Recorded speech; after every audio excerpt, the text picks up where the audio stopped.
pemrograman dinamis.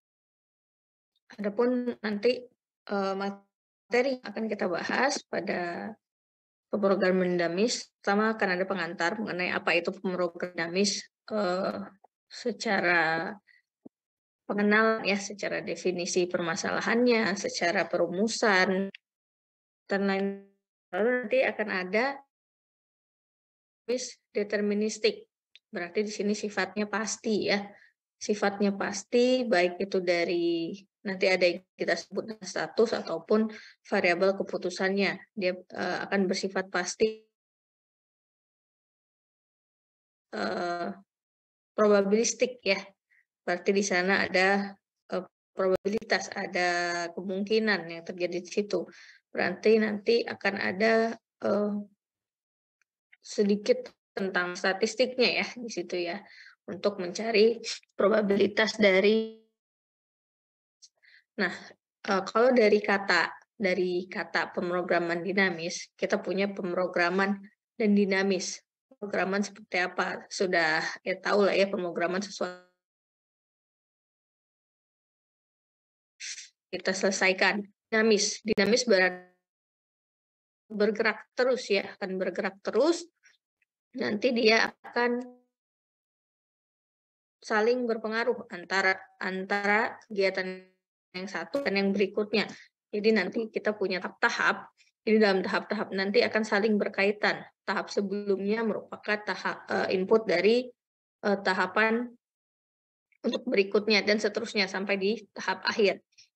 Contohnya di pemrograman dinamis misalnya kita bicara tentang pengambilan keputusan di tiap tahap ya. Jadi dalam tiap tahap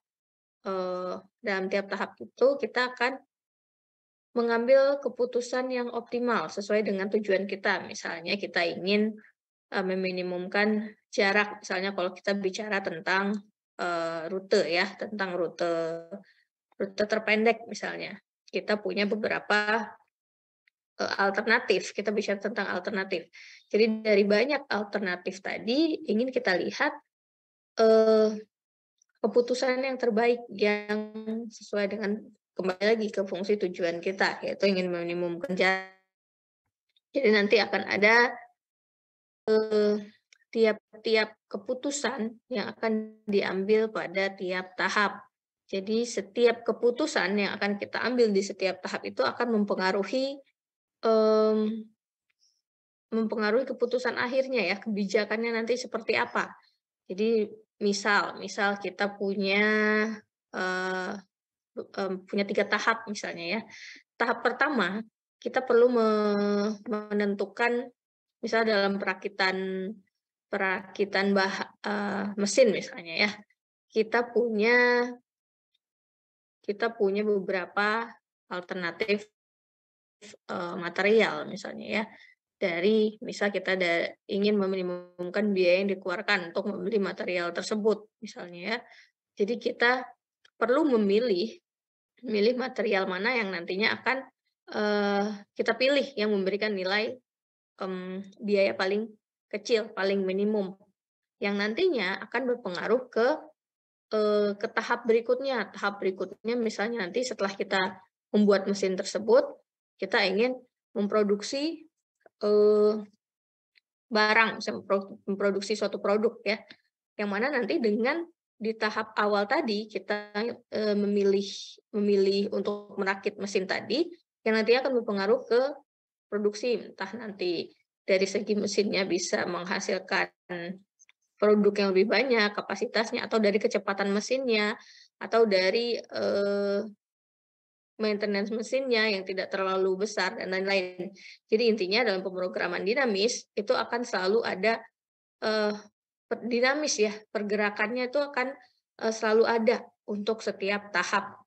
Jadi nanti dalam pemrograman dinamis kita perlu menyelesaikan atau mengambil suatu keputusan pada tiap-tiap tahap untuk mencapai tujuan yang kita inginkan.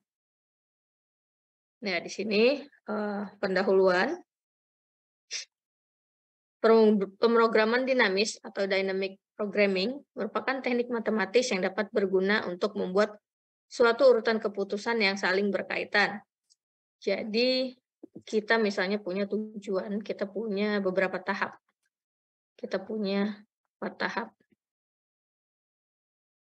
Ini tahap 1, 2, 3, 4.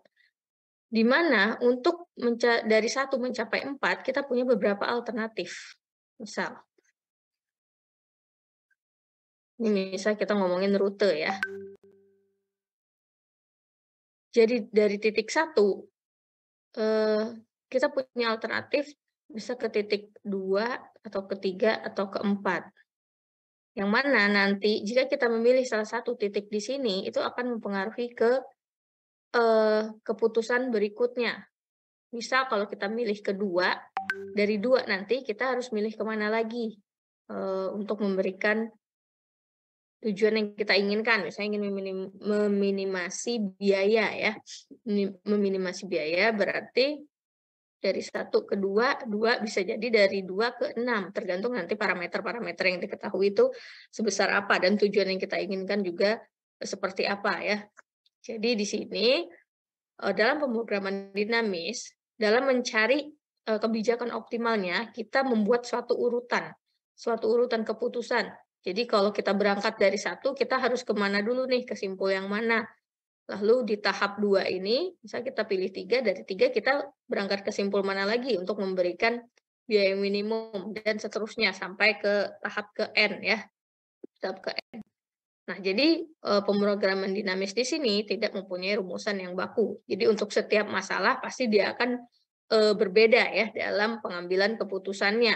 Jadi nanti pasti akan berbeda dalam tahapan tahapnya, lalu penetapan pendefinisian statusnya, dan juga variabel keputusannya, tergantung dari permasalahannya. Nah, disinilah nanti digunakan kemampuan berpikir logis untuk mendefinisikan dan merumuskan dari permasalahan pemrograman dinamis. Ya, di sini tiap permasalahan memerlukan perumusan tertentu tergantung dari permasalahannya tadi. Teknik pemrograman dinamis dikenal juga dengan multi-stage programming. Lebih dari 1 yang majemuk seperti itu. Dia akan mempunyai beberapa tahap dalam mencari variabel-variabel keputusan di setiap tahap untuk mencapai fungsi tujuannya. Ya, lalu ada klasifikasi pemrograman dinamis. Klasifikasi pemrograman dinamis kita di sini tadi berbicara tentang discrete dan continue ya. Discrete itu yang nilainya sudah pasti. Misalnya jumlah buku, ya buku misalnya sudah pasti, atau secara jumlah motor misalnya kan udah pasti ya, motornya ada berapa, ada misalnya ada 3.000, 4.000 dan seterusnya. Itu discrete ya, bisa kita katakan dengan discrete. Lalu kita punya status continue. Status continue di sini maksudnya misalnya contohnya kalau barang itu yang perlu kita ukur dulu ya, perlu kita ukur. Misalnya kita punya minyak ya, minyak atau apalagi yang kita ukur, tepung misalnya ya. Itu kan kita punya dalam satuan yang besar, misalnya dalam satu tangki ya, yang mempunyai kapasitas entah berapa ribu liter, sekian ribu liter. Nah, nanti dari minyak tersebut kita pack misalnya ya ke dalam kemasan-kemasan atau ke dalam drum ya, dalam drum masing-masing. Nah, kalau minyak tadi sudah kita pindahkan dari satu tangki besar ke misal tangki-tangki kecil, ke drum-drum kecil atau kemasan kecil, yang nanti bisa kita hitung dengan angka ya, dengan angka, maka itu bisa kita sebut statusnya discrete. Tapi kalau dia masih berupa perlu diukur ya, perlu diukur baik itu dari volume, dari panjang dan lain-lain, maka itu dia berstatus continue. Dan di sini juga untuk pemrograman dinamis kita punya yang deterministik, masalahnya yang deterministik, di mana dia sudah diketahui untuk nilai-nilainya, dan kita punya probabilistik. Berarti kalau probabilistik kita bicara tentang eh, peluang ya, kemungkinan, probability.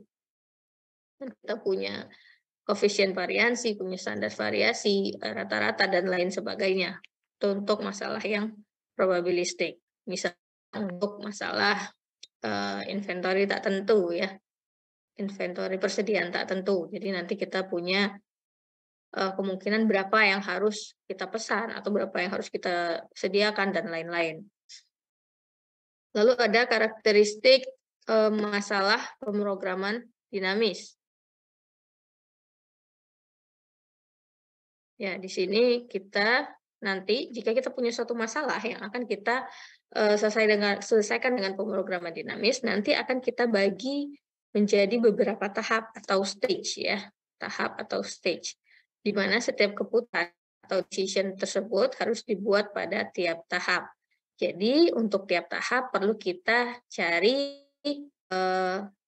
variabel keputusan yang optimalnya untuk nanti dijadikan input pada tahapan selanjutnya yang nantinya berujung kepada kebijakan optimalnya seperti apa yang sesuai dengan tujuan yang kita inginkan.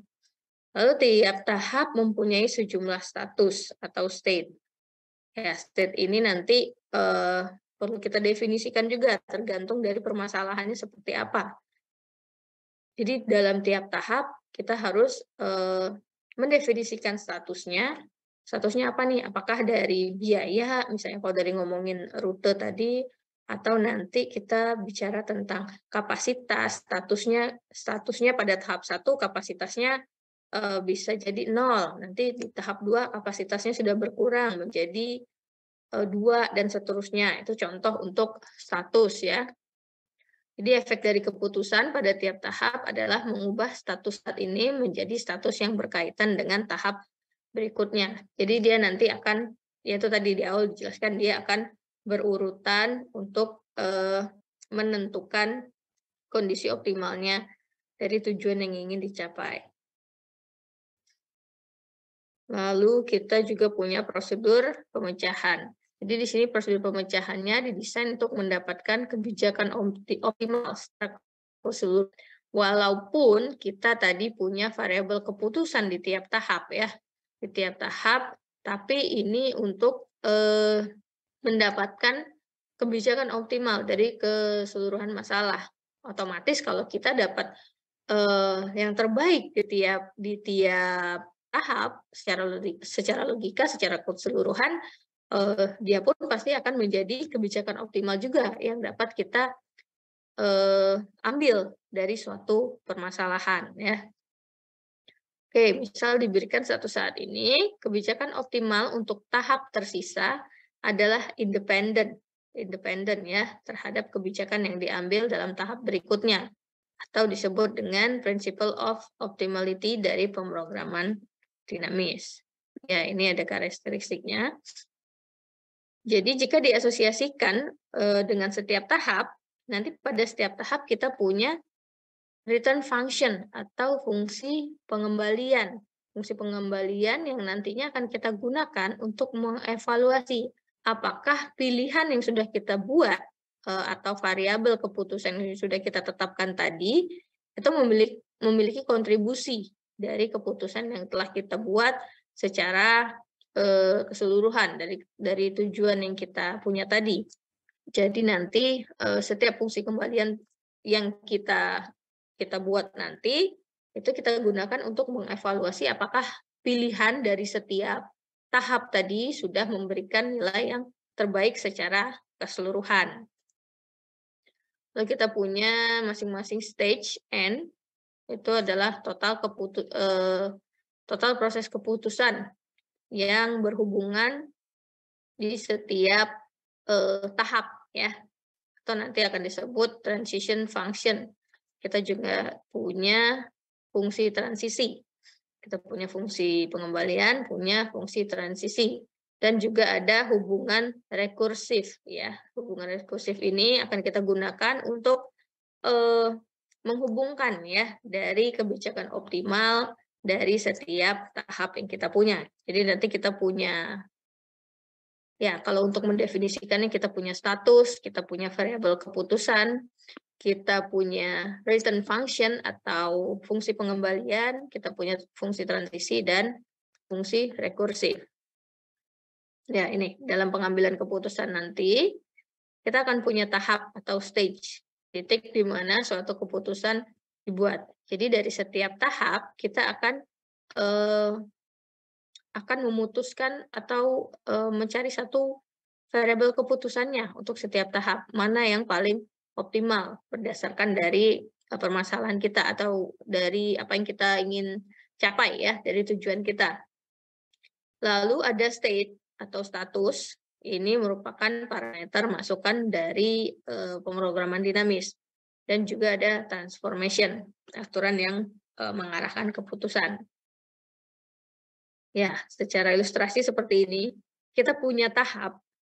Jadi dari suatu tahap ini kita nanti akan punya masukan atau input. Input ini akan kita gunakan pada tahap ini untuk mengambil keputusan. Untuk mengambil keputusan yang nantinya akan kita gunakan pada tahap ini ya. Dan dari tahap ini kita akan punya dua yang nanti akan untuk tahapnya plus 1 misalnya di sini tahap N, berarti keluaran ini akan digunakan pada tahap N plus 1 sebagai input. Dan pada tahap ini kita juga punya transformasi. Ya, ini pasti pada setiap permasalahan akan berbeda ya. Beda kalau misalnya contohnya kalau di simplex kemarin ya, simplex kemarin kita sudah punya rumusan baku, kita sudah punya kalau misalnya untuk kasus minimasi berarti kita harus punya delta Z-nya itu lebih dari 0 ya supaya isinya optimal dan sebagainya. Nah, untuk di pemrograman dinamis tidak ada aturan baku ya. Seperti apa nanti bisa mendapatkan kebijakan optimalnya. Jadi tergantung dari permasalahannya. Nah, inilah nanti pentingnya jika kita punya masalah pemrograman dinamis, pentingnya di awal dalam mendefinisikan itu tadi, kita punya variabel keputusannya, mendefinisikan fungsi-fungsi tadi, ada fungsi rekursif, ada fungsi pengembalian, dan fungsi transisi. Ya, kita masuk ke tahap tunggal. Jadi tadi kita punya multi-stage dan single stage ya. Oke, misalnya kita punya satu tahap. Ya, tadi secara ilustrasi ini tadi kita punya input.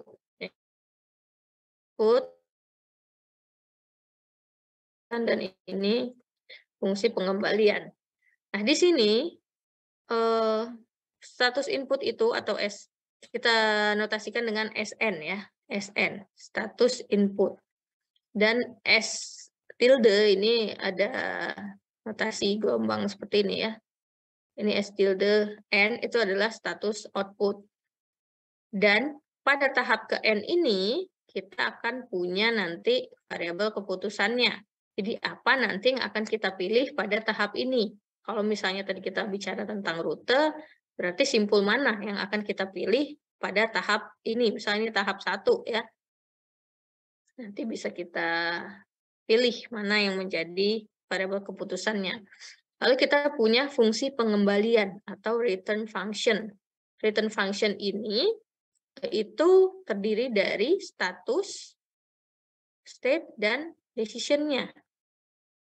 Jadi di sini dia nanti akan merupakan suatu fungsi yang mempunyai state dan decision-nya pada fungsi pengembaliannya ya. Kita notasikan dengan GN. Kita punya return function di sini atau fungsi pengembalian. Nanti akan memuat status dan decision-nya pada tahap ke N. Ini untuk yang tahap tunggal. Lalu kita punya multi-stage system ya. Multi-stage system. Nah, kalau untuk multi-stage system atau sistem banyak tahap, ya di sini bisa kita punya tahap 1 sampai ke N ya. Yang di dalam kotak biru ini tadi adalah tahap, misal di tahap 1 kita punya inputnya tadi S1. Kita punya outputnya S tilde 1. kita punya X1 variabel keputusannya dan punya G1 tadi adalah fungsi pengembalian ya. Jadi untuk berikutnya untuk tahap ke N, Sn di sini adalah input pada tahap ke N. Yang mana ini tadi adalah output dari tahapan sebelumnya. Misalnya ini kita punya N2 ya. N2 berarti di sini S2. Nah, S2 ini tadi adalah output dari tahap 1 ya, output dari tahap 1 nanti kita jadikan ke input tahap 2. Begitu juga selanjutnya dari output tahap 2 kita jadikan input ke tahap 3 dan seterusnya sampai tahapannya habis. Nah, jadi di sini kita punya S tilde I itu sama dengan SI plus 1. Jadi jika dia merupakan output di dia merupakan output dari tahap 4 ya, seperti itu. Dan seterusnya untuk I1, 2 sampai N-1 ya, tergantung nanti kita punya tahapan sejumlah N ya, sejumlah N besar. Oke, lalu masuk ke prosedur pemecahan. Untuk prosedur pemecahan kita punya rekursi maju dan rekursi mundur atau forward recursion and backward recursion. Jadi nanti perbedaan prosedur di sini itu cara mendefinisikan status dalam sistem. Jadi nanti dari setiap masalah pasti dalam mendefinisikan statusnya atau state-nya nanti akan berbeda-beda ya, tergantung dari permasalahannya. Nanti kita lihat contohnya untuk masing-masing perbedaan pendefinisian status. Nah, lalu untuk prosedur rekursi mundur secara umum lebih efisien karena memang secara perhitungan untuk rekursi maju itu cukup cukup rumit ya, cukup lama mengerjakannya. Jadi nanti untuk setiap penyelesaian nanti kita coba dengan rekursi mundur ya. Bisa juga dengan rekursi maju, cuman tidak seefisien dengan rekursi mundur. Ya, contoh di sini rekursi maju ya. Berarti kita melakukan proses perhitungannya mulai dari tahap N sama dengan 1 hingga tahap N sama dengan N besar ini ya. Ya, ini tadi secara ilustrasinya tadi ya, kita punya tahap sampai N. Jadi nanti kita punya masing-masing input, masing-masing output, punya masing-masing decision, keputusan, dan masing-masing fungsi kembalian. Nah, ini tidak ada rumusan bakunya karena tadi tergantung dari permasalahannya. Jika beda masalahnya, jadi nanti kita dalam mendefinisikan statusnya, mendefinisikan decision-nya, nanti pasti akan berbeda-beda. Dan juga fungsi pengembaliannya ya, pasti akan berbeda-beda untuk setiap masalah. Nah, kalau rekursi mundur, kita selesaikan dari tahap paling akhir ya, tahap paling akhir sampai ke tahap 1.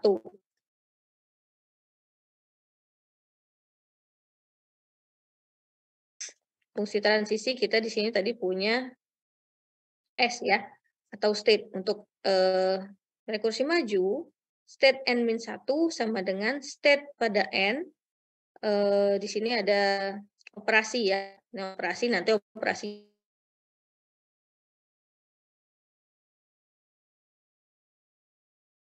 atau variabel keputusan untuk rekursi maju. Berarti misalnya kita punya 3 tahap. Ini 1, 2, 3. Sini state 1. Ini punya state 1, state 2, state 3. State 1 nanti itu akan sama dengan state 2 misalnya kita operasinya jumlah ya, tambah dengan xn. Lalu untuk state 2 berarti kita punya state 3 ditambah, ini x2 ya. X2 dan seterusnya sampai tahap ke n. Sebaliknya berarti untuk rekursi mundur, kalau kita punya 3 tahap tadi, berarti misal kita punya S3 berarti sama dengan S2 ditambah X2. Kalau operasinya penjumlahan ya. Nanti bisa juga ada pengurangan, perkalian, dan lain-lain ya, tergantung dari permasalahannya. Lalu kalau S2 berarti kita punya S1 ditambah X1 dan seterusnya. Inilah kenapa lebih efisien ya untuk rekursi mundur. Nanti kita lihat di contohnya. Ya, ini beberapa contoh fungsi transisi tadi ya. Ini untuk operator-operatornya ya. Ada yang penjumlahan, pengurangan, perkalian, ada yang akar, ada yang plus minus, dan lain-lain. Ini untuk fungsi transisi yang maju dan mundur. Ya, jadi intinya kalau maju perlu diingat, saya tuliskan lagi, 1, 2, 3. Kalau kita fungsi transisinya maju, berarti fungsi yang di depan, yang besar ya, yang lebih besar, kebalik, fungsi yang lebih kecil itu akan sama dengan status yang lebih besar ditambah dengan variabel keputusannya. Ya kalau dengan tambah ya, kalau misalnya di operatornya yang lain ya diganti, misal kurang atau kali ya.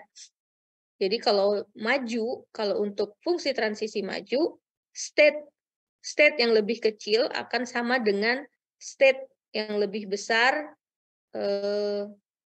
dikalikan dengan keputusan ya. Ya, operatornya tergantung dari operatornya ya, produknya seperti apa.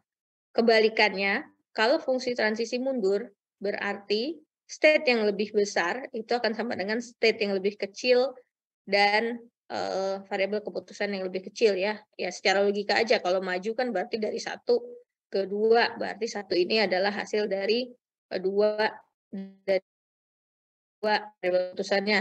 Kalau fungsi transisi mundur berarti dari 3 ke 2 ya, ini untuk yang mundur. Nah, seperti itu secara logika aja supaya lebih mudah untuk mengingatnya untuk contoh fungsi transisi. Ya, ini ada hubungan rekursif maju. Ya, mungkin kalau dilihat secara slide ini agak membingungkan ya, terlalu banyak notasi-notasi. Ya, kita punya hubungan rekursif maju. Di sini kita punya F. Ini adalah fungsinya tadi ya. Fungsi pada tahap ke N. Yang mana pada fungsi ini dia mengandung state atau status yang S ini dan variabel keputusannya. Dia akan merupakan fungsi yang terdiri dari state dan variabel keputusannya. Nanti kita punya R, fungsi pengembaliannya, return function tadi, yang juga melibatkan state dan variabel keputusan. Inilah nanti pentingnya di awal dalam mendefinisikan state dan variabel keputusannya itu secara tepat ya. Produk di sini entah itu penjumlahan, pengurangan, perkalian, dan lain-lain dengan fungsi N-1, berarti di tahap yang lebih kecilnya ya, dikalikan dengan state yang lebih kecilnya untuk N sama dengan 1 sampai N besar, di mana ini adalah jumlah maksimal dari tahapnya.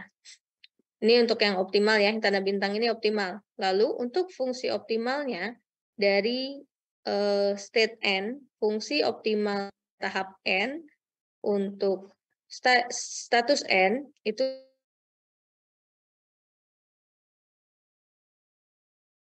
optimal ya, Xn yang optimal pada pada tahap ke N. Ya, ini untuk pencariannya.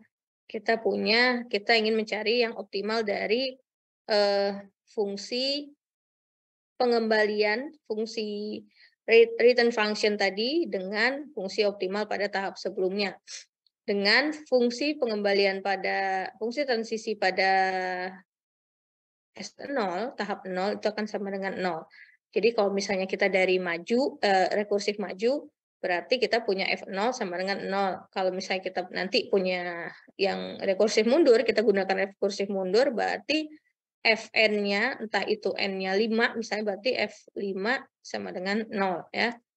Nah, jadi di sini tadi nih kembali lagi, yang kecil itu akan sama dengan yang lebih besar ya, produk dengan Xn-nya. Jadi Sn-1 sama dengan Sn dikali Xn.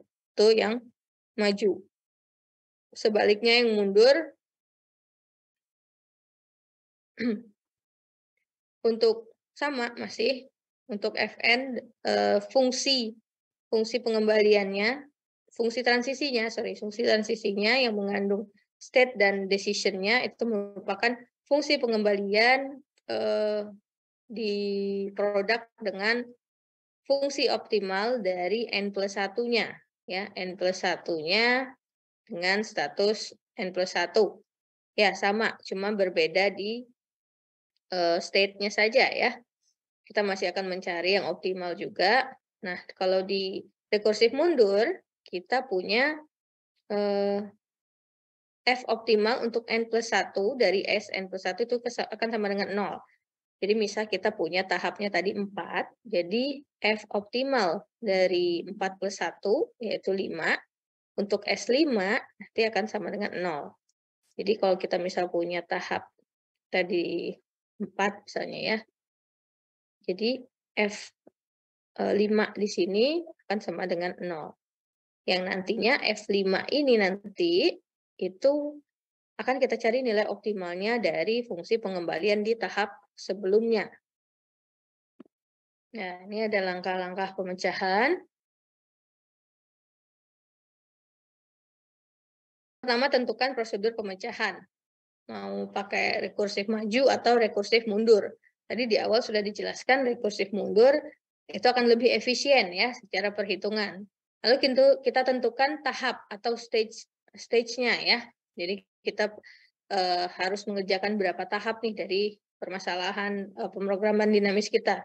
Lalu kita definisikan variabel status atau state pada tiap tahap. Lalu variabel keputusan pada tiap tahap, ini tadi ada S, ini ada X. Lalu fungsi pengembalian, ini kita punya G tadi ya. Lalu kita punya fungsi transisi, fungsi rekursif berhitung. Tentukan solusi optimalnya dengan backtracking. Nanti dari tiap tahap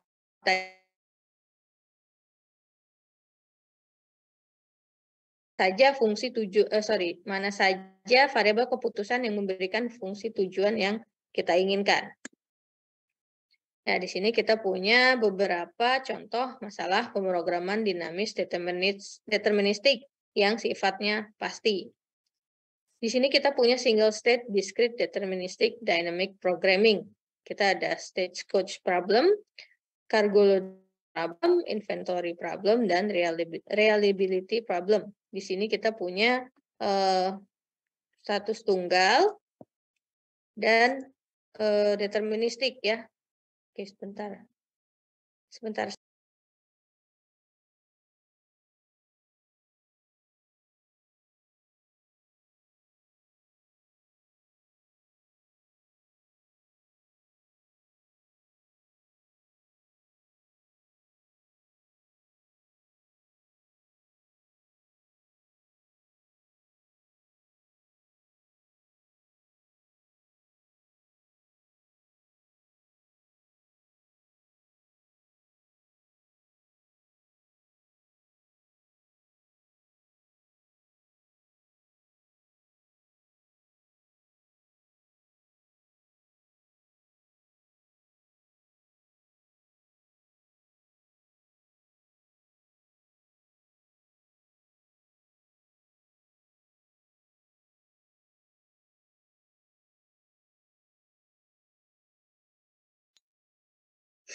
Oke, kita lanjut lagi. Ini untuk yang discrete deterministic. Lalu kalau non-linear programming problem, dia merupakan status tunggal dengan status kontinu untuk permasalahan deterministik. Ya, ini untuk yang deterministik. Dan linear programming problem itu multiple state. Nah, jadi tahapnya banyak ya. Yang sifat untuk deterministik pemrograman dinamis. Ya, pertama kita masuk ke stagecoach problem. Rute terpendek ya, terpendek dari permasalahan ini. Jadi kita punya sekian simpul ya, kita punya 10 simpul, kita punya titik awalnya adalah A, lalu kita punya J ya. Kita punya A, kota J. Kita ingin mencari rute yang memberikan biaya paling minimum ya untuk mencapai titik J dari titik A. Ya, di masing-masing busur ini kita sudah punya biaya ya, kita sudah punya biaya. Oke, jadi di awal tadi kita punya masalah, langkah-langkahnya kita tentukan dulu tadi prosedur pemecahannya ya. Kita tentukan prosedur pemecahan, kita tentukan tahapnya ya, tahap. Nah, di sini tahapnya kita buat dia tahapnya jadi 4, kita punya N sama dengan 4. Kenapa 4? Kita lihat, ini yang di garis putus-putus, ini kita punya tahap 1, ini tahap 2, tahap 3, dan tahap 4 ya. Ini pembagian. Dapat kita lihat dari titik awal, kita harus ke titik B, C, atau D ya, yang nanti akan memberikan nilai paling optimal ya. Lalu dari masing-masing ini tadi akan kita pilih lagi untuk titik berikutnya, apakah E, F, atau G ya. Nah, ini dia nanti yang akan mempengaruhi dari setiap pengambilan keputusan. Jadi kalau misal di awal kita milih titik B, lalu berikutnya milih titik F, apakah akan sama jika kita pertama milih titik C dulu baru lalu ke titik F. Nah, inilah nanti yang dilihat dari segi biayanya ya. Ini kita bicara tentang minimasi biaya yang dikeluarkan untuk mencapai titik C dari A. Ya, ini dia nanti pada setiap tahap pasti akan memiliki variabel keputusan masing-masing yang optimal. Sehingga secara keseluruhan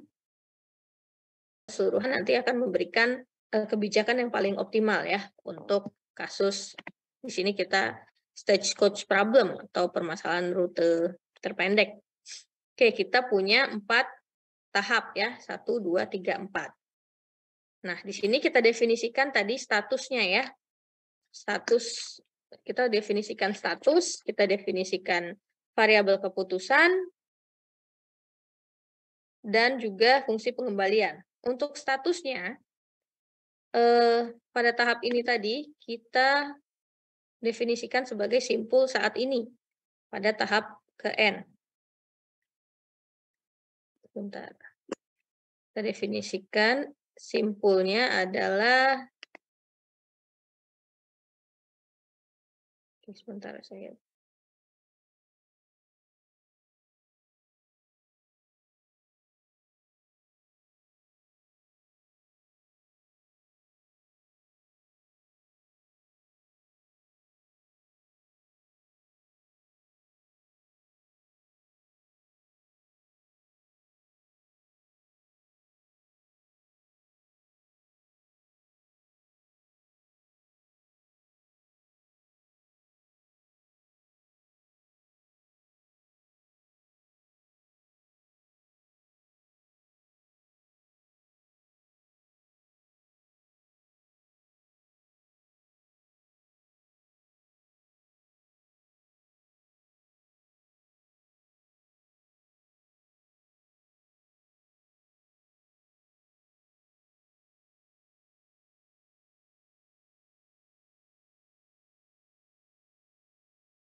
Oke. Ya, di awal kita harus menentukan prosedurnya tadi ya, tahap ya. Tahap, kita punya tahapnya 4 ya, kita punya 4 tahap tadi.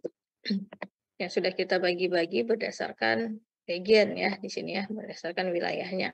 Ini kita punya tahap 1, tahap 2, tahap 3, dan tahap 4. Oh, N kecilnya di sini adalah 4. Pertama kita pastikan statusnya dulu. Status dari setiap tahap itu adalah simpul pada tahap ke N. Jadi kalau pada status 1 berarti kita simpul saat ini ya pada tahap 1. Berarti S1 itu adalah A ya.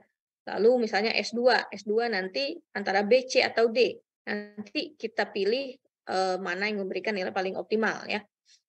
S3, S4 dan seterusnya ya. Itu untuk statusnya. Lalu untuk variabel keputusannya atau XN-nya itu adalah simpul tujuan berikutnya pada tahap ke N. Jadi kalau misalnya di 1 ya, di S1 kita punya di tahap 1, di N sama dengan 1, kita punya S1 misalnya A ya. Lalu kita punya XN-nya adalah simpul tujuan berikutnya, bisa C, bisa B atau D ya. Nanti yang mana yang memberikan nilai paling minimum. Lalu kita punya fungsi pengembalian atau GN tadi. Di sini adalah fungsi biaya C. Ya, mana jarak ini mendefinisikan biaya juga yang meliputi status saat N dan juga XN. Jadi misal G1 nanti adalah biaya pada tahap 1 yang berikutnya variabel keputusannya atau simpul tujuan berikutnya adalah X1 ya. Ini kalau untuk contoh rekursi maju, di mana C ini tadi adalah jarak ya, jarak tadi yang di awal. Ini ada 2, 4 dan seterusnya. Ya, ini untuk pendefinisian dari status, variabel keputusan dan fungsi pengembaliannya. Jadi status itu pada tiap tahap mendefinisikan pada tahap 1 misalnya apa yang harus kita definisikan untuk nantinya menentukan variabel keputusannya itu menentukan variabel keputusan di tahap berikutnya itu masih berhubungan dengan status saat ini. Jadi status saat ini itu adalah simpul saat ini. Simpul saat ini dan variabel keputusannya adalah simpul tujuannya. Jadi dari titik saat ini, dari titik A tadi misalnya, berikutnya kita akan memilih titik yang mana. Nah, yang kita pilih itulah nanti yang kita sebut sebagai variabel keputusan. Oke, variabel keputusan. Misalnya kita punya di sini nanti X1 ya. Lalu sekarang kita punya S2, status 2 misalnya. Status 2 sekarang adalah titik yang kita pilih saat ini ya. Misalnya yang kita pilih pada tahap 2 adalah B ya. Jadi S2-nya adalah B. Lalu untuk berikutnya, untuk S3, siapa yang harus kita pilih? Berarti kita punya X2. X2-nya apakah E, F, atau G? Yang nantinya kita lihat dari total jaraknya yang diberikan, mana yang paling minimum. Ya, ini kita punya fungsi transisi mundur ya. Kita menggunakan fungsi transisi mundur, di mana Sn plus 1 itu sama dengan Xn. Kalau tadi kita punya 4 ya, punya 4 tahap, kita punya N sama dengan 4. Berarti di sini S5 akan sama dengan X4. Lalu kita punya S4 sama dengan X3 dan seterusnya ya, sampai X1. Sampai X1, berarti kita punya S2 sama dengan X1. Lalu ini kita punya hubungan rekursif mundur. Tadi kita punya fungsi optimal dari N untuk Sn adalah minimal. Jadi nanti kita cari nilai yang paling minimum antara biaya, C tadi kan adalah biaya ya, biaya pada saat tahap ke N dan variabel keputusan N.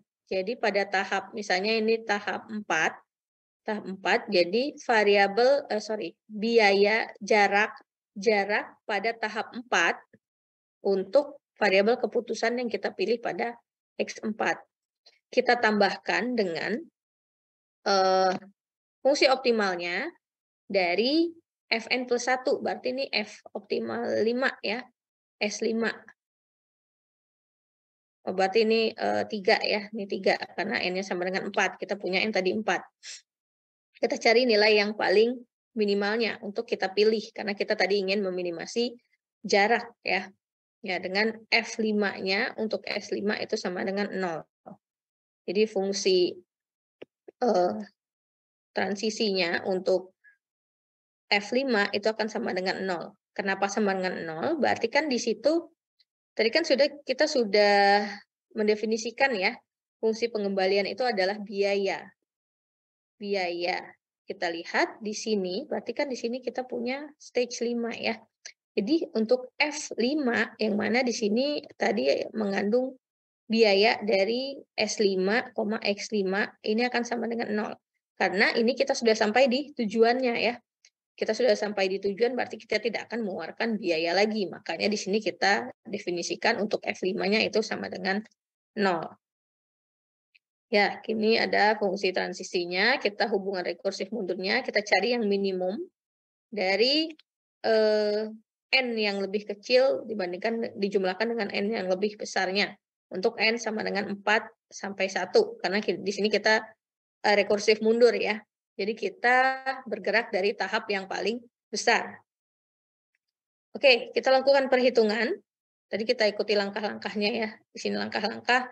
Kita sudah tentukan prosedur, kita sudah tentukan tahap atau stage-nya, lalu kita tentukan S, X, G, fungsi transisi, dan fungsi rekursif.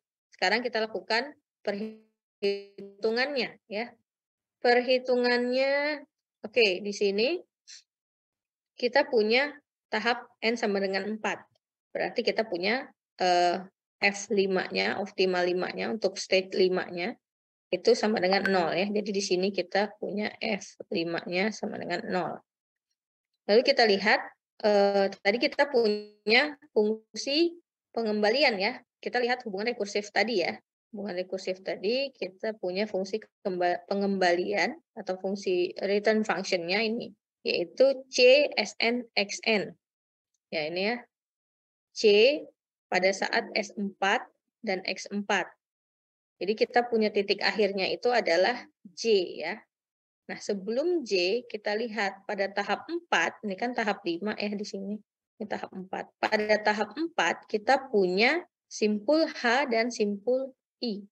State ya, status. Ingat, kita tadi punya statusnya adalah simpul saat ini. Berarti simpul saat tahap 4 adalah H dan I ya. Kita punya H dan I. Lalu kita punya X4-nya. Nanti di sini kita lihat ya biayanya. Oke, dari fungsi pengembaliannya dari S4 dan X4, kita tadi adalah biaya pada saat S4 untuk X4. Kita lihat, kita punya biayanya 3 untuk di H dan 4 pada I.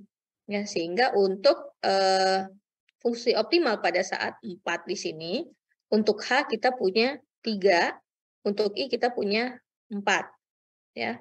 Jadi X4-nya, X4 optimalnya adalah J, karena memang tidak ada pilihan lain lagi ya selain J. Jadi X4-nya kita definisikan adalah J. Ya. Ini baru tahap 4. Lalu kita masuk ke tahap 3 ya. Ini tadi kita sudah pilih J ya. Kita pilih J. Sekarang kita masuk ke tahap 4, tahap 3. Ini tahap 3. Yang ini ya, EFG. Kita punya status saat ini, state saat ini tadi adalah simpul ya. Simpul saat ini kita punya E, F, dan G. Kita punya E, F, G. Lalu kita punya fungsi pengembaliannya. Kita lihat tadi fungsi pengembaliannya itu pada state 3 dan X3 itu adalah biaya pada state 3, biaya pada state 3 untuk X3 ditambah dengan fungsi optimal di tahap 4 untuk X3 ya, untuk X3. Jadi setelah tahap 3 kita tadi punya tahap 4 yang mempunyai simpul atau X-nya ya. Kan simpul berikutnya tadi adalah X ya, berarti ini kita punya X4 ya di sini adalah H dan I. Ya, H dan I. Sorry, X3. Tadi kita X4 sudah punya 0 tadi ya, sudah punya J tadi. Sekarang X3. Kita punya X3-nya adalah H dan I. Kita lihat di sini, dari E ke H, kita punya 1 biayanya, jaraknya ya. Kita punya 1, kita jumlahkan dengan 3. Kenapa 3? Karena H tadi ke X4-nya, X4-nya tadi ini adalah J. Jadi dari H ke J adalah 3. Sehingga dari E ke H ini 1 plus 3 sama dengan 4. Lalu dari E ini kita juga bisa punya alternatif lain, yaitu ke I. Jadi dari E ini kita punya 4 ya, E ke I kita punya 4, sini 4. Lalu dari I ke J, yang mana X4 kita tadi adalah J, di sini tadi kita punya yang optimal tadi ya, optimal tadi adalah J, kita punya 4 lagi biayanya. Jadi sekarang kita punya totalnya 8 kalau dari E ke I ya. E ke I kita punya total biaya 8. Lalu kita cari fungsi optimalnya pada saat S3 untuk E ini. Kita punya 4. Karena yang paling minimal antara 4 dan 8 ya. Ini untuk status 3 sama dengan E. Lalu bagaimana jika status 3-nya adalah F ya? Kita lihat status 3-nya F. Status 3F kita punya ke H ya, dari F ke H kita punya jaraknya 6. Jaraknya 6, lalu kita lanjut dari H ke J ya, karena X4 tadi adalah J, berarti 6 plus 3, terdapat 9. Lalu dari F ke I, kita dari F ke I punya 3, I ke J punya 4, dia 7. Kita cari yang paling minimum, tadi ya kita lihat hubungan rekursif mundurnya, kita cari yang minimum ya, kita cari yang minimumnya pada titik yang lebih, pada stage yang lebih kecil ditambah dengan stage yang lebih besar. Ya, berarti kita punya yang minimumnya adalah 7, yaitu untuk X3 atau tujuan berikutnya adalah I. Diingat lagi di awal, state tadi adalah simpul saat ini ya, saat ini. Dan X adalah simpul tujuannya.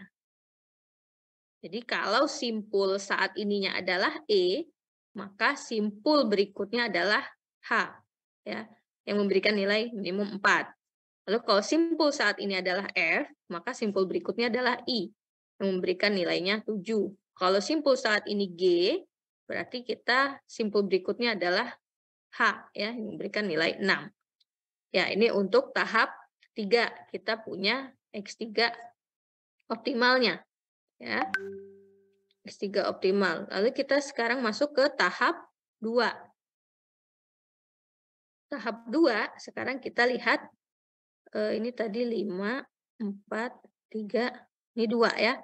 Tahap 2-nya di sini. State 2 atau simpul saat ini, simpul saat tahap 2, itu kita punya B, punya C, dan punya D. Ya, B, C, D. Lalu kita punya X2 atau simpul berikutnya itu ada E, F, dan G ya. E, F, dan G. Kita lihat dari segi jaraknya. Jika kita simpul saat ini B dan simpul berikutnya adalah E, mana E? Ini E, maka kita akan punya 7, mana B? 7 plus 4. 4. Dari sini kita punya 11 ya. Lalu B ke F. B ke F kita punya 4 plus 7. Di sini 4. B ke F di sini kita punya 4. Lalu kita punya 7 ya. Ini 6. Sebentar, ini 4.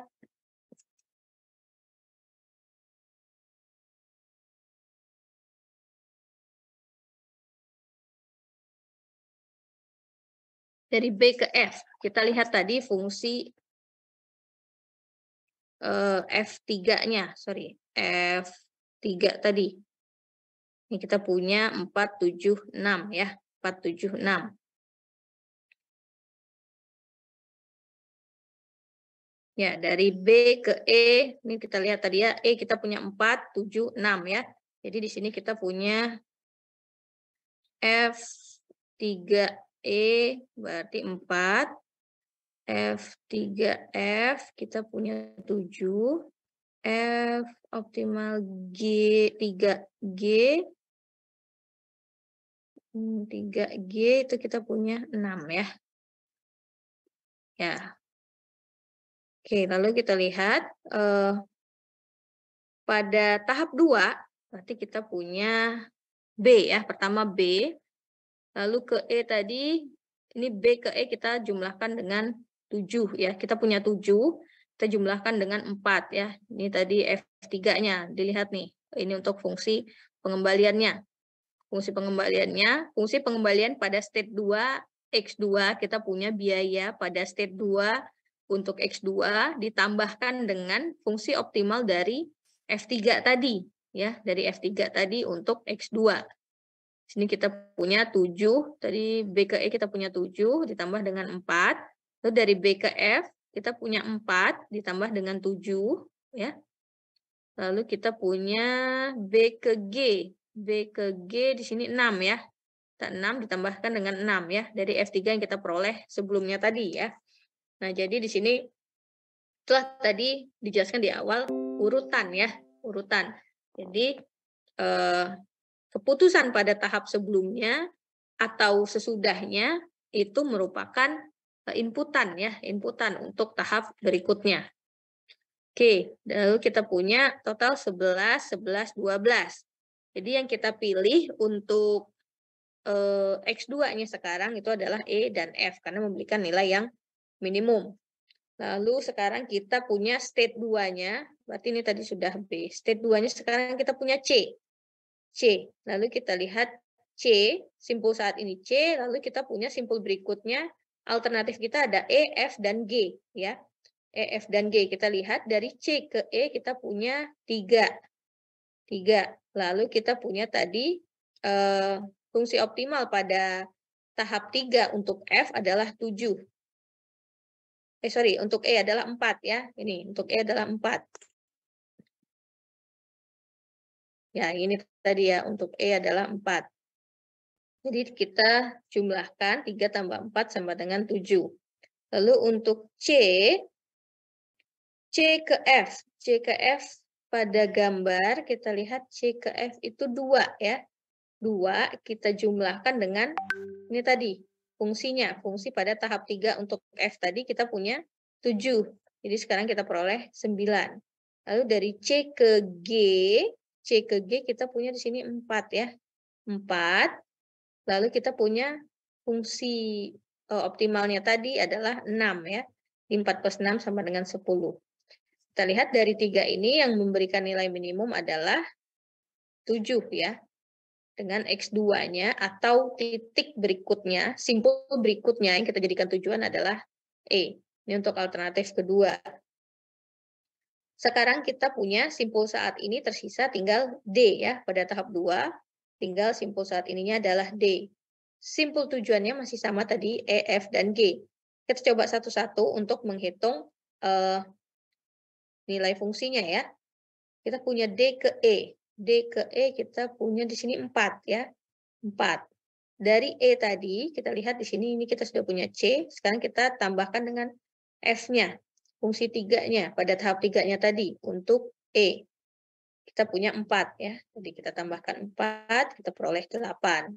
Lalu sekarang dari D ke F. D ke F kita punya 1.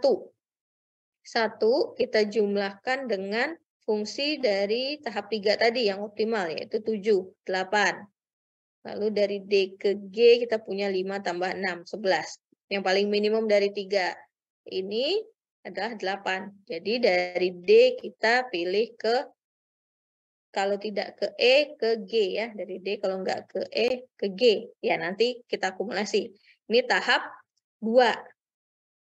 Lalu sekarang kita masuk ke tahap 1. Tahap 1, di sini tahap 1 ya. Ini tadi sudah semua, ini tahap 2. Sudah semua, tahap 3 sudah semua, ini tahap 4 sudah juga, tahap 5 juga sudah. Tinggal tahap 1. Tahap 1 kita punya statusnya atau state-nya sekarang cuma punya A, yaitu simpul saat ini. Simpul saat ini kita cuma punya A. Simpul tujuannya kita punya B, C, dan D ya. Kita punya B, C, dan D.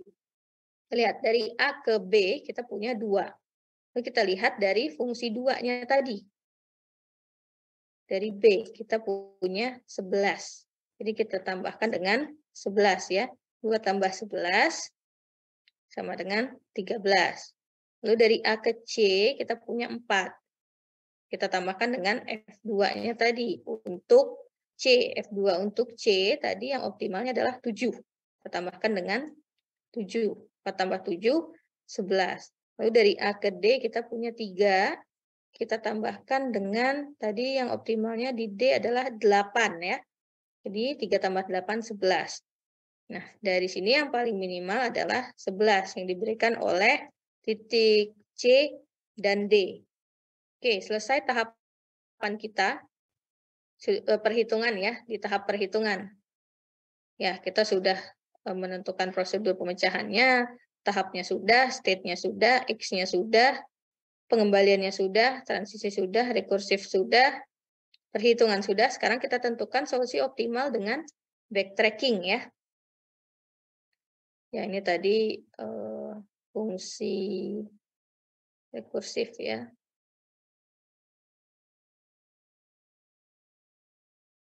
Ya, kita tentukan yang optimal ya. Ya, kita punya N tahap ya. Tadi kita punya N1, N2, N1, N2, N3, dan N4. Kita lihat di N1, saat tahap 1, sebentar, saat tahap 1 tadi kita punya A ya. State saat ininya itu A. Ntar saya copy dulu.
Ya, oke. Kita lihat tadi di state 1 ya. Di state 1 kita punya simpul saat tahap 1 ya, itu adalah A ya. Kita lihat A. Lalu untuk X1-nya, X1 tadi kan adalah simpul berikutnya ya. Simpul berikutnya kita punya C, D, tadi ya kita pilih sini ya. Kita lihat dari tahap 1 kita punya C dan D. Ya, kita punya C dan D. Lalu di tahap 2 dari C dan D, kita lihat yang kita pilih dari C dan D ya. Kita lihat di tahap 2 kita punya optimalnya E dan F. E dan F ya, E dan F. Lalu di tahap 3 dari E dan F kita hubungkan lagi E dan F, kita punya H dan I ya, H dan I. Ya, ini H dan I, lalu di titik akhir X4-nya adalah J. Sehingga kita punya 3 alternatif ya. Yang pertama kita punya X1-nya C, X2-nya E, X3-nya H, dan X4-nya J. Lalu alternatif 2, X1D, X2E, X3H, X3J. Alternatif 3 kita punya D, F, I, dan J. Ya, jadi ini kita punya rutenya. Yang mana kalau ini nanti kita hitung untuk total jaraknya ini akan bernilai 11 semua. Ya, kalau kita lihat dari gambar ini. Kita akan punya total jarak 11. Jadi kita punya 3 alternatif yang memberikan jarak terpendek untuk menempuh dari titik A sampai titik J. Ya, oke. Ini untuk masalah stagecoach problem. Ada yang ingin ditanyakan terlebih dahulu? Silakan.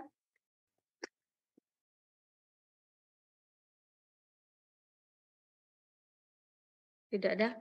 Oke, setelah ini ada yang kelas?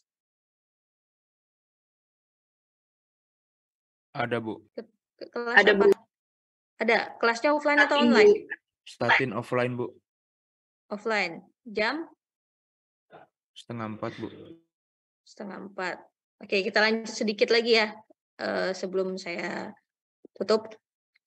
Sedikit lagi, ini untuk yang contoh stagecoach problem.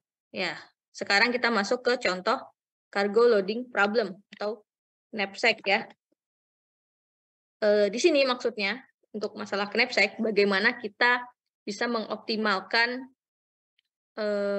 produk ya, produk atau barang dalam suatu tempat. Misalnya kita knapsack ya, atau kita punya box ya. Jadi kita punya 3 item, misalnya kita punya 3 produk dengan kapasitas 5 ya, ini knapsack kita punya kapasitas 5 kilogram. Jadi berapa jumlah produk 1, 2, dan 3 yang bisa kita masukkan ke dalam karung ini. Misal kita punya alternatif 1, misalnya kita punya ini W ya, berarti kita punya W1, W1-nya 2, berarti 2W1 ditambah 2W1 berarti kita punya 4 tambah 1W3 ya. W3 berarti kan ini udah 5. 2 kali 2, 4 tambah 1, 5. Atau alternatif lain kita punya W2-nya 1 kita tambah dengan W1 misalnya ya. Ini contoh lagi. Lalu alternatif lain misal kita punya 5W3 ya. Berarti kan 5 kali 1, 5 berarti bisa memenuhi. Ya ini beberapa alternatif untuk bisa memenuhi kapasitas ini tadi ya. Lalu kita punya nilai untuk masing-masing item tadi ya. Jadi untuk masing-masing item tadi, untuk item 1 misalnya kita punya nilai 65, item 2 80, item 3 30. Nah, jadi nanti kita ingin melihat dengan beberapa alternatif ini mana yang memberikan nilai paling optimum ya. Berarti di sini kita ingin memaksimalkan ya nilai mana yang paling maksimal dengan memasukkan seberapa jumlah item I ke dalam karung yang punya kapasitas misalnya sebesar 5 kilo ya. Ini kan tadi contoh beberapa alternatif. Oke, kalau kita bicara tentang pemrograman dinamis, kita ikuti lagi langkah-langkahnya tadi ya. Pertama kita tentukan prosedur dan lain-lain. Ya, secara model matematis di sini juga termasuk integer linear programming karena nggak mungkin itemnya yang masuk tadi 1,5 kan nggak mungkin 1,5 item atau 2,5 item nggak mungkin. Jadi di sini termasuk sebagai masalah pemrograman bilangan bulat ya, di mana kita ingin memaksimasi Z yaitu total jumlah produk tadi, jumlah item tadi dikalikan dengan nilainya ya. Kita ingin mencari nilai maksimum yang bisa kita berikan untuk memasukkan si produk-produk tadi, item-item tadi ya. Dengan batasannya itu tadi ini W besar ini adalah kapasitasnya ya. Tadi yang kurang dari 5, maksimal 5. Oke, kita sekarang tentukan tahapnya ya. Kita punya 3 tahap. Kenapa 3 tahap? Karena kita punya 3 item. Jadi nanti kita perlu urutkan. Oh, kalau item 3 yang kita masukin harus berapa nih? Supaya kita tentukan alternatifnya berapa, kita lanjut ke item 2 ya. Kalau rekursif mundur ya.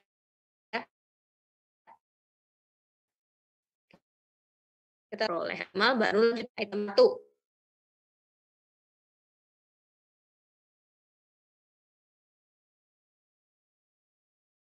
Kita punya 3N, punya N sama dengan 3 atau tahapnya ada 3.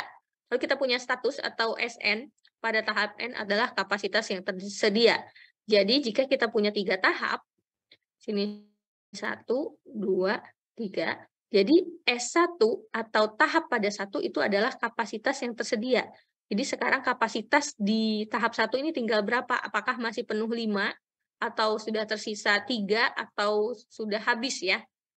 Ya ini nanti kita lihat statusnya pada tahap N.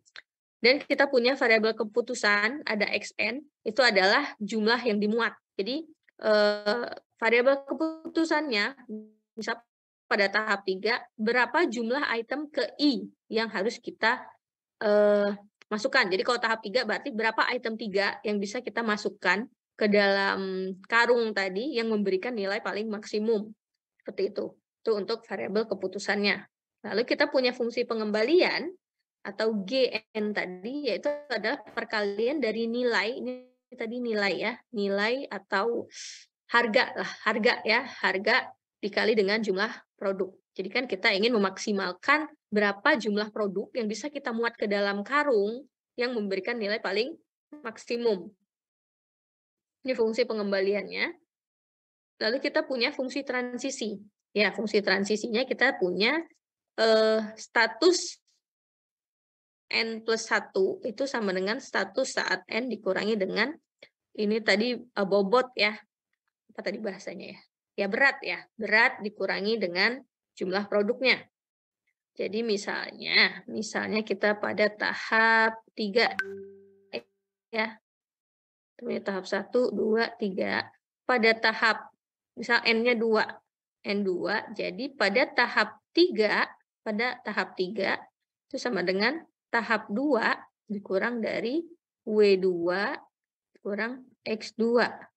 Jadi status tadi, diingat statusnya tadi di sini, kita punya SN-nya adalah kapasitas ya. Kapasitas dengan N itu adalah item, XN adalah jumlah yang dimuat. Oke. Ya, SN. Ya, jadi pada tahap 3 ya, misalnya ini S3.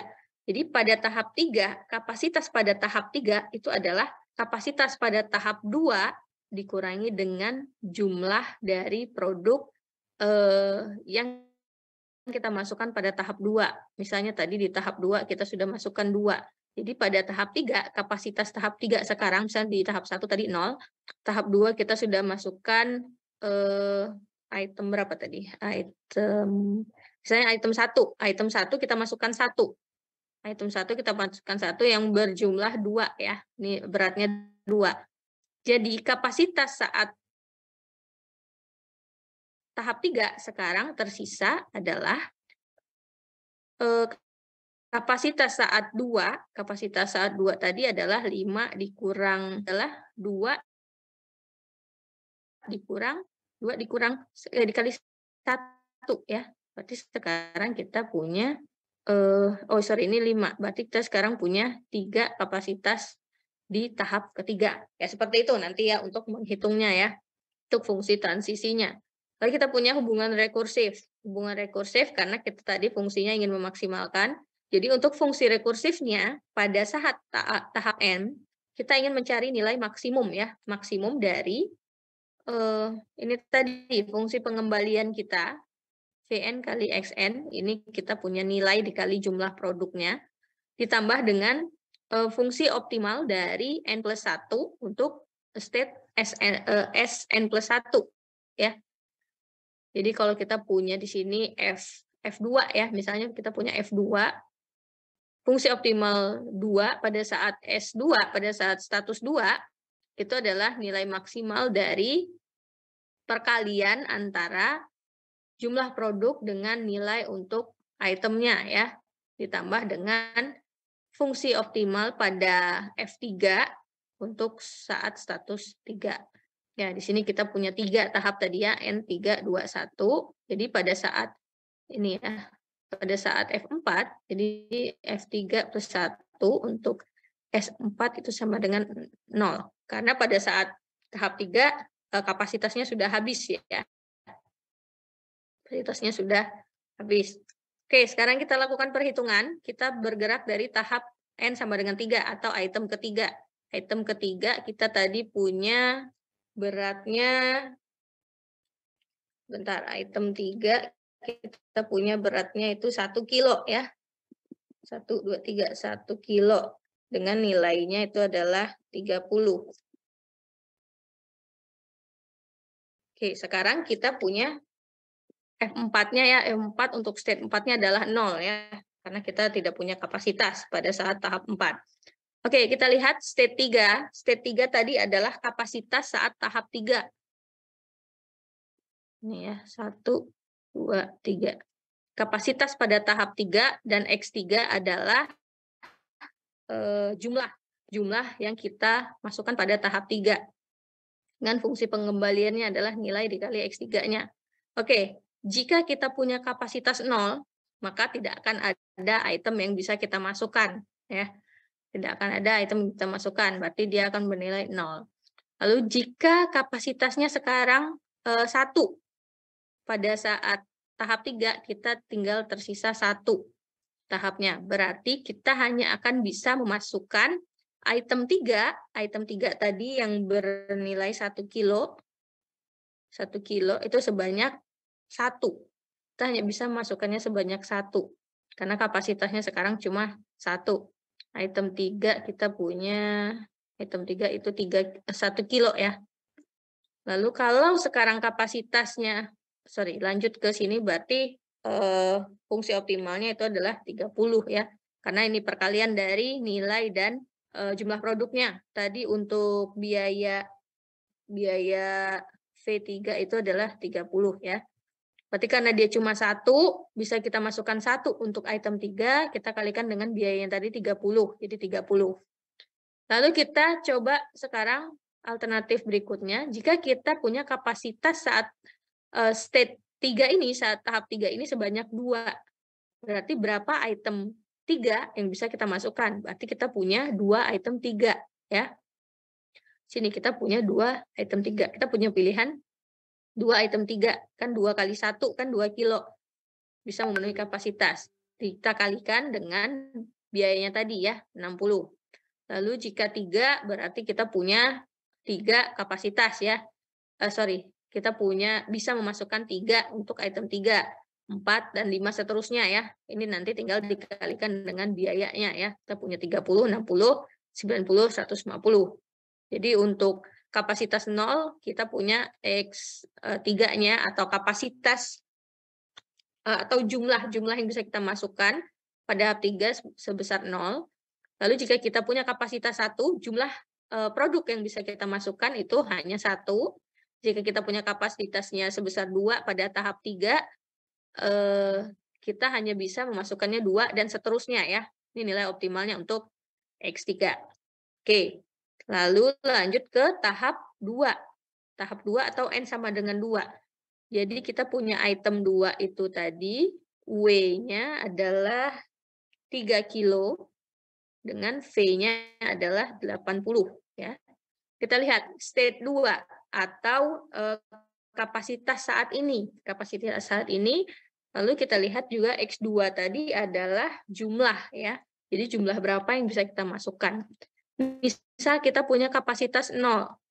Kapasitas 0 berarti tidak ada jumlah item 2 yang bisa kita tambahkan. Oh, perlu diingat lagi ini untuk fungsi pengembaliannya. Jadi fungsi pengembaliannya kita lihat dari hubungan rekursif. Ini tadi ya, hubungan rekursifnya. Jadi max Vn ditambah fungsi dari pada state sebelumnya, pada satu sebelumnya. Ya, di sini tadi kita punya yang awal ini ya, V3 kali X3. Ini V3 kali X3. Sekarang kita tambahkan dengan fungsi transisi pada tahap 3 tadi ya. Untuk S2 dikurang W2X2. Oke, untuk state 2, kita punya kapasitas 0. Kapasitas 0, lalu kita mau menambahkan item 2 yang punya berat 3 kilo. Berarti nggak bisa ya, berarti 0, 0. Ya, ini 0. Untuk optimalnya 0, jadi tidak ada yang dimasukkan. Lalu pada saat kapasitas 1, kita tidak bisa juga memasukkan item 2, karena item 2 tadi kan sebesar 3 kilo ya. Jadi nggak mungkin, berarti dia nanti over, nggak akan mungkin. Jadi yang bisa kita masukkan tadi cuma yang tadi ya, yang X1 tadi ya. Yang item 3 tadi. Sehingga sekarang biayanya hanya 30. Lalu untuk state 2, pada saat kapasitas kita 2, kita masih tidak bisa memasukkan item 2 ya, karena masih belum cukup kapasitasnya. Nah, lalu kita lihat baru saat state kita atau kapasitas kita itu sebesar 3. Kapasitas kita sebesar 3, alternatifnya yang pertama kita masukkan 0 item 2 dengan 3 item 3 tadi ya, atau 1 item 2 dengan 0 item bentar, item 3, item 2 ya. Kebalik, item 2 dan item 3. Jadi kita punya 1 item 2 dan 0 item 3. Oke. Dengan kita lihat yang maksimum tadi adalah 90 untuk fungsi rekursifnya. Tetapi X2-nya, kita lihat yang 90 tuh ini ya. Di sini X2-nya adalah 0 ya. 0. Jadi X2-nya masih 0. Lalu kita lihat saat state-nya itu 4. Saat kapasitas kita punya 4. Jadi kita punya pilihan, kita memasukkan 3 dari item 3 yang tadi nilainya 30. Item 3 tadi kita punya W-nya 1, V-nya kita punya 30 ya. Kita punya alternatif pertama yaitu memasukkan 4 item 3 dan 0 item 2. Atau kita masukkan 1 item 3 dan 1 item 2. Kebalik, 1 item 2 dan 1 item 3 ya. Kita lihat totalnya yang paling maksimum adalah yang ini, yang memberikan X2-nya sebanyak 0. Lalu sama juga untuk yang state 5, jika kapasitas kita 5, kita punya pilihan. Yang pertama kita memasukkan 5 item 3 dan 1 item 2. Atau kita memasukkan 1 item 2 dan 2 item 3 yang totalnya 140. Kita lihat yang maksimum masih 150 ya. 150 kita punya X2-nya itu masih 0 ya. Ini tahap 2. Lalu kita lanjut ke tahap 1 atau item 1. Item 1 kita tadi punya beratnya 2 kilo dengan V-nya atau nilainya tadi adalah 65. Ya, kita lihat jika kapasitas saat ini 0, kita bisa memasukkan 0 dari item ya, baik item 1 atau 2 dan 3. Ya, ini fungsi pengembaliannya. Kita ganti yang tadi ini F2, X2, S2, sekarang kita ganti 1 semua ya. Karena N-nya sekarang 1. Lalu jika kita punya kapasitas 1, kita cuma bisa memasukkan kapasitas item 3 tadi sebanyak 1 ya. Jadi kita cuma punya item 3, 1 yang punya nilai 30. Jadi item 1 sekarang hanya bernilai 0. Lalu jika kita punya kapasitas 2, bentar ini saya urutkan, kita punya tadi 2, 3, 1 ya. Jika kita punya kapasitas 2, berarti kita bisa memasukkan pilihan yang pertama, kita masukkan 2 item 3 atau 1 item 1 ya, sebanyak 2. Yang ini punya nilai 60, ini tadi punya nilai 65. Ini 65, 80, 30. Ya, berarti sekarang kita punya X1-nya, item 1-nya itu adalah 1 ya. Lalu jika kita punya kapasitas 3, kita punya pilihan sekarang, kita bisa memasukkan 3 item 3 yang bernilai 90 atau 1 item 3 yang bernilai 30 ditambah 1 item 1 ya yang bernilai 65. Jadi totalnya 95. Sehingga di sini selanjutnya di sini kita lihat kita nggak akan bisa memasukkan 2 item 1 ya karena dia akan lebih dari kapasitas. Jadi di sini kita punya 1 item 1 ya untuk X1 jika kapasitasnya 3. Jika kapasitas kita 4, kita punya pilihan kita memasukkan 4 dari item 3 atau pilihan lain kita bisa memasukkan 1 ya nih. Bentar. kita bisa memasukkan satu item 1 dan 2 item 3 ya. Berarti ini 60 ditambah 65 ya. Ini seharusnya 1. Oh belum, masih ini 1. Kita bisa memasukkan 2 item 3 dan 1 item 1. Atau kita bisa memasukkan 2 item 2 ya. Sehingga di sini yang optimalnya ada 2 ya. Lalu kapasitas 5, jika kapasitas kita 5, kita bisa memasukkan 5 item 3, ya, 5 kali 30 ini. Atau di sini berarti kita bisa memasukkan 65, 130, berarti ini kita memasukkan 1 ya. 5, berarti kita bisa memasukkan 2 item 2 item 1 dan 1 item ini 2 item 1 2W1 ditambah W3 ya yang ini ya. Kalau ini berarti W1 ditambah berapa nih? 65 90. Berarti ini 3W3 ya. Yang ini 3W3 ditambah W1. Yang ini 2W1 tambah W3. Kita lihat yang paling maksimal adalah W-nya, yang W1-nya memberikan nilai 2 yang ini ya. Jadi ini nilai optimal untuk X1-nya. Perhitungan selesai, kita lanjut ke langkah terakhir yaitu backtracking.